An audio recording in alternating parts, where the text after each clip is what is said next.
Yeah, the one thing that where Commissioner Nelson and I had apparently made the same notes with not knowing that this was coming here, we do think alike on some things there. My question was where a neutral third party, and a quick comment to Commissioner O'Neill. I said it'd be difficult to find I said that it'd be difficult to find a neutral third party. His comment was the state auditor, and my comment is if this is a criminal thing, the Attorney General, possibly, you know. But all of these things, I look at what started this. I mean, sometimes you have to go back to the beginning, and we haven't really talked about the beginning of this. We had two commissioners under scrutiny, and there's the key word, under scrutiny. There were accusations made. There was never did it go to a court, never was there a criminal complaint filed. And these are key things to keep in mind, that this nation, you are relatively, well, not anymore, but you used to be innocent until proven guilty.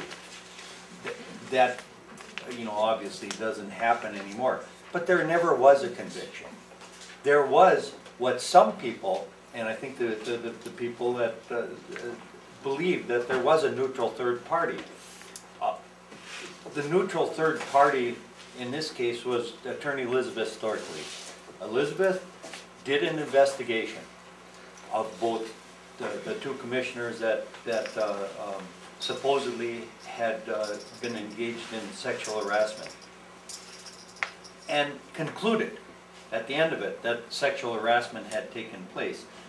I honestly believe that Elizabeth Storaasli was absolutely far from neutral. That's my belief, and I might be wrong on it, but I don't believe that she was in any way neutral on it. I think that this was a case where Elizabeth Storaasli already had my opinion is that she had already convicted them.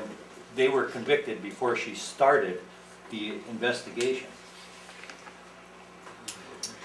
This board dealt with those types of things after this, and the follow-up comes all the way to today and may go on forever as far as I know. I mean, I would love to take and see this, that a code of conduct be established today, and that it be a good code of conduct. But to this amendment, one of the things that I look at is that the fact that we do have a legal system. In the legal system, this was never brought to court. There was never a lawsuit filed. There was a threat of a lawsuit. A threat of a lawsuit. But never a lawsuit filed. There was never adjudication. Never. And the attorney says that perhaps that there would be there'd be subject to an investigation of criminal activity. I think we'd have to play the tape back to get it the wording exact, but she said perhaps in her thing that perhaps there'd be there'd be subject to investigation of criminal activity. I'd say that perhaps is a really bad word, because if there is criminal activity, there should always be subject to investigation. Always, if there's criminal activity, but not when there's accusations of what I believe was a witch hunt. And I'm going to use Commissioner Fink's thing just for a little bit. I was pointed, for those of you that haven't read the sexual harassment complaint, one of the things in the complaint was brought out that the person, the complainant, had to walk into a room and walk into a room, into his office, and it was dark in there, and she feared the dark. I'm not too far off on those words. I've been in Commissioner Fink's office, huge windows. Huge windows. The person that went in there worked from 8 to 4:30 in the afternoon. I've never seen the lights on in Commissioner Fink's office. Never. I've been in there many times. We as a board had directed with the idea that we save some electricity if you don't need it. You can go in my office any day, and I usually don't turn the light on because I also have big windows. I reminded in a meeting I had with Commissioner Crone and Attorney Ford, where we were in the northeast office, And I was sitting there, and because I believe I have a sense of humor, or maybe I don't, but I jumped up and to Attorney Ford, and I says, "My God," I says, you know, we're sitting in Marietta Johnson's office. I jumped up, threw the switch on. I says, "My God, you could have been getting me for sexual harassment because we're in a dark room," you know, to Attorney Ford. And I said it kidding around, but it's the exact sort of thing that showed up in Elizabeth Storaasli's complaints.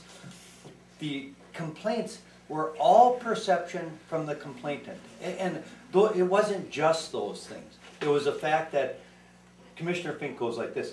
Look at it. He's doing it again. He goes like this. He goes like this. That's how he looks at people. And he looks at people because that's his eyesight. I mean, he can see down. I do this. I don't do the same thing because I got bifocals on. It works fine this way. But he looks over his glasses, and that was perceived as ogling. Right in the report. And that was evidence of sexual harassment. There was a whole mess of things. If you dissected Elizabeth Storaasli's report, and you dissected by thing, you could find no one thing, except the perception of the complainant. But yet, the Duluth News Tribune, I believe all of the A's, and a number of other people have determined that he definitely sexually harassed this person. And I don't believe it's true. I believe it was a witch hunt. I believe that it was absolutely a witch hunt. I'd go into this, Commissioner Rocker's thing only to say this, is that it was a violation of the county policy as determined by Elizabeth Storaasli. And the complainant, Ellen Quinn, because she had allowed her name to get out there, was off duty. She could only, I'm going to go into this just for a second. She was off duty when the people asked her to go out drinking, and she went to the bar drinking with them. And for the policy, it definitely varies between off duty for county, for the violation of the policy, not sexual harassment as a criminal complaint, but as a violation of the policy. But yet, at 1 o'clock in the morning, she was back on duty as a county employee. She was off duty for drinking. A couple hours later, she was back on duty for the policy. I don't get that, but Elizabeth Storaasli sure did. All of that, and I'm going to only say that. But now, with the complaint that's lodged against St. Louis County by the federal government today, the Equal Employment Opportunity Center Commission has determined that there has been sexual harassment in St. Louis County by an employee in St. Louis County in one of our departments under an elected official, and that employee against a female employee versus a male employee, and the federal government has determined, absolutely determined, that the sexual harassment has taken place. Our defense in it is the fact that this took, most of these incidents, there's a key, most of these incidences took place after hours when this woman and this man were off duty. I don't get to see how we get to do this. Now, all of this is talked at a closed meeting, so the public doesn't get to know that we really do have sexual harassment taking place in St. Louis County, but we're too busy with the witch hunt of 2 commissioners.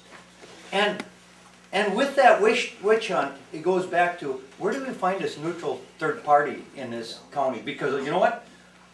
I only see this huge division between these people that think that it has taken place and these people that haven't taken place, and I don't find too many people in the middle. Where do we find that neutral third party like Elizabeth Storaasli that's going to do these investigations that she, in my opinion, where is it going to happen? Where are you going to find it?